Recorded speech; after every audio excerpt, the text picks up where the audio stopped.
Hello friends, Siragadikka ஆசையில் இன்றைக்கி என்ன நடந்துச்சுன்னு பார்க்கலாம். இங்கே நம்ம ரோஹிணியும் மனோஜும் வந்து ஹாலில் தூங்கிட்டு இருக்காங்க. அப்போ ரோஹிணிக்கு வந்து ஒரு கனவு வருது. அதாவது கிறிஸ் வந்து எந்திரிச்சு வந்து, "அத்தை எந்திரிங்க அத்தை, ஏன் என்கிட்ட பேச மாட்றீங்க? எந்திரிங்க எந்திரிங்க" அப்படிங்கிற மாதிரி. உடனே ரோஹிணி எந்திரிச்சு, "கிறிஸ் என்ன கிறிஸ் எப்படி இருக்குது? உடம்பு நல்லா இருக்கா?" அப்படி இப்படிங்கிற மாதிரி பேசிகிட்டு இருக்காங்க. டக்குன்னு பார்த்தா அது வந்து கனவு. ஓ, நம்ம இவ்வளோ நேரம் வந்து கனவுல தான் இருந்தோமா அப்படின்ட்டு அவங்க எந்திரிச்சு உள்ளே போய் பார்க்குறாங்க. கிறிஸ் வந்துட்டு உள்ளே தூங்கிட்டு இருக்காங்க.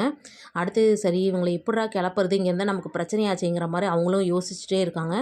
அடுத்து காலையில் சரி கிறிஸுக்கு பால் கொண்டு போகலாம் அப்படின்ட்டு ரோஹிணி எடுத்துகிட்டு போகிறாங்க. உள்ளே பார்த்தா மீனா வந்து கிறிஸுக்கு இட்லி ஊட்டிட்டு இருக்காங்க. அதை பார்த்துட்டு அப்படியே நிற்கிறாங்க. என்னடா நம்ம பால் எடுத்துகிட்டு வந்தால் இங்கே இதை கொடுத்துட்ருக்காளே அப்படிங்கிற மாதிரி.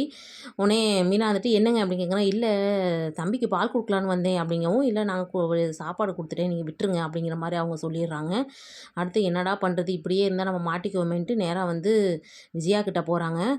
ஆன்ட்டி நம்ம இப்படியே இருந்தால் எப்படி, அவங்க இங்கேயே இருந்துருவாங்களாட்டுக்கு, என்கிட்ட ஒரு ஐடியா இருக்குது அப்படின்னு சொல்கிறாங்க. சொல்லுமா என்னன்னு கேட்குறப்ப, இல்லை இவங்க 2 பேத்துக்கு வேலை செய்ய ஆள் இருந்தால் தானே இவங்களும் இங்கேயே இருப்பாங்க. ஆனால் யாருமே நம்மளை கண்டுக்கல அப்படின்ட்டு இருந்தால் எல்லோரும் போயிடுவாங்களே. நான் ஏதாவது ஒரு காரணத்தை சொல்லி மீனாவை இங்கேருந்து அனுப்பிச்சிடுறேன். அதே மாதிரி முத்துவையும் இங்கேருந்து அனுப்பிச்சிடுறோம். நீங்களும் வந்து அன்கிளை கூட்டிகிட்டு வெளியே போயிருங்க.